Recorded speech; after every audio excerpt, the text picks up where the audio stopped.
Bismillahirrahmanirrahim. Our session of today is give me a break, a recess between the lectures, and we will resume our series of lectures after 3 weeks. This session is about questions and answers, and sessions in the lectures and topics we have hit before, and the questions are made for everyone to be easily digested and at the meantime easily solved to reach the proper choice and to have some candies and some sweets. Our first series of questions about food allergy. Food allergy, in the diagnosis of food allergy, we use the skin prick test. It's pivotal for determination of IgE-mediated food allergy. But we have something or some cases in which the skin test is not indicated. We couldn't do the skin test to those patients. Which type of patients the skin test is not indicated? Suspected penicillin allergy or suspected pollen sensitivity or extensive body eczema or IgE-mediated immune reaction was the one or condition that in which the skin test is not indicated. Audience? No? So I think it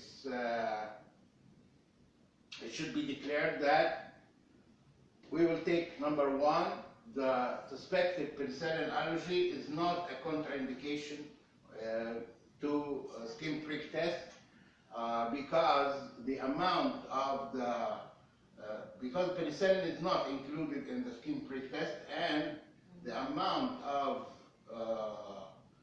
the allergen are small and given intradermally are not large enough to cause anaphylaxis. So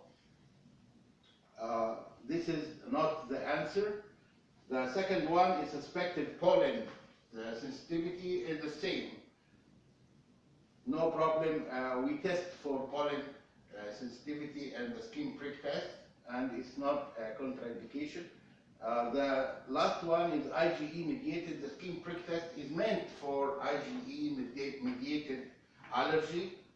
So this is not the answer. The answer will be extensive body eczema because the skin prick test uses a large amount of, or a large area of the body that should not be eczematized because we test for a reaction, a redness. The body should not be extensively eczematized. In this case, we will resort to the RAS test or blood test.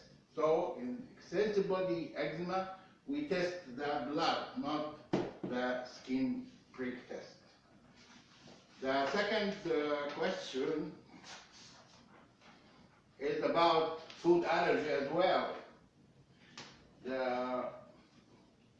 The question here is mast cells. Mast cells, as you know, is the cells that have histamine, and they have receptors for IgE. So IgE, when it comes to mast cells, to the receptors of the mast cells, it will lead to degranulation and release of histamine and other substances. So mast cells are the cells that are ordered to do the action in case of IgE-mediated allergy. Mast cells respond by the release of histamine. Histamine is preformed mediator inside the mast cell. That's why this type of allergy is instantaneous, very rapid, because the histamine is there inside the mast cell. But some organs have mast cell in abundance and others have a very low amount of sparse in mast cell acquisition.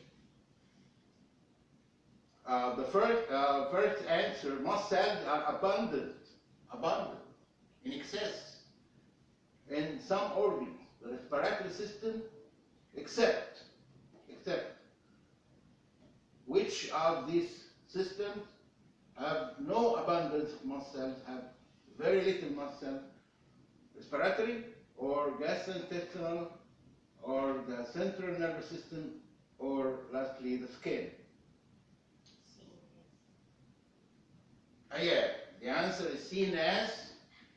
CNS usually don't show allergic reaction, while the allergic reaction we can see it in the skin in the form of wheals, hives, redness, swelling, angioedema, respiratory system, laryngospasm, asthma, allergic rhinitis, gastrointestinal system in the form of vomiting, diarrhea, abdominal pain, and sometimes bleeding per rectum.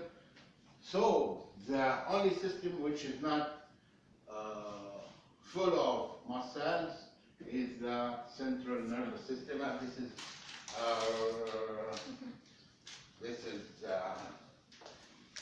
okay. The other question here is about the formula in cow milk protein allergy. If you have a patient with cow milk protein allergy, these patients are best treated with a formula that is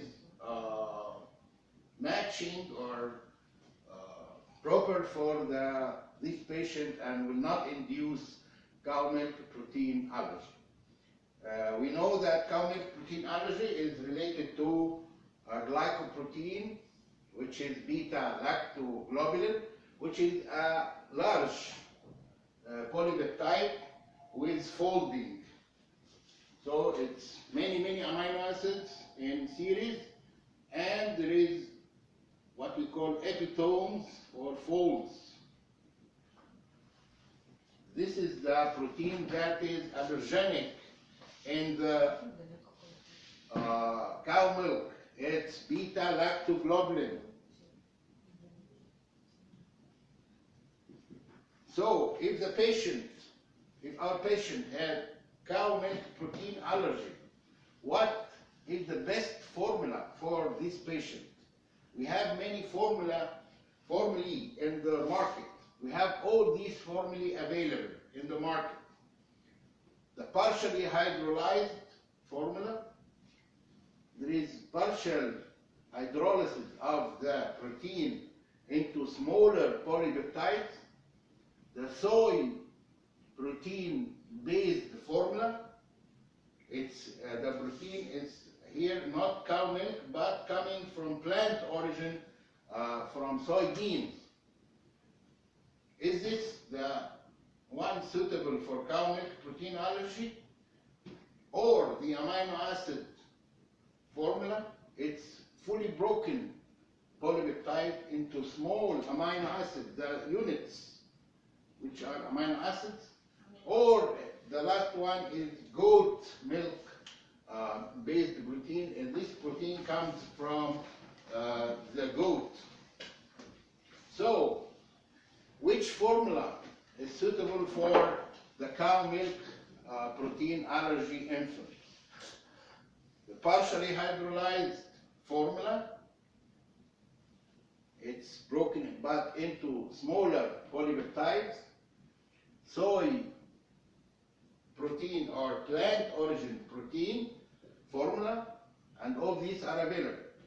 Amino acid formula is extensively broken into the units of the polypeptide chain, which are amino acids, or the last choice is the goat milk.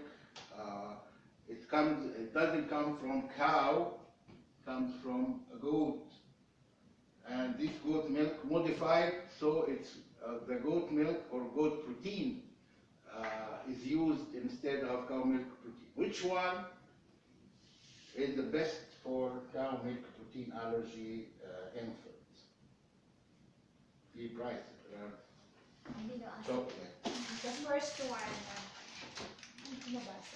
Cannot read. The first one, doctor. The first one is partially hydrolyzed. It's cut into smaller. But these partially hydrolyzed smaller polypeptides, smaller, cut like this.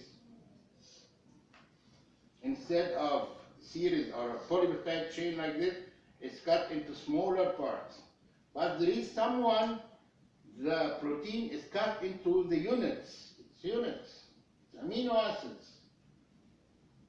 Which one is better? So amino acid. Amino acids. Okay. I knew it. Ah, thank you, doctor. Amino acids.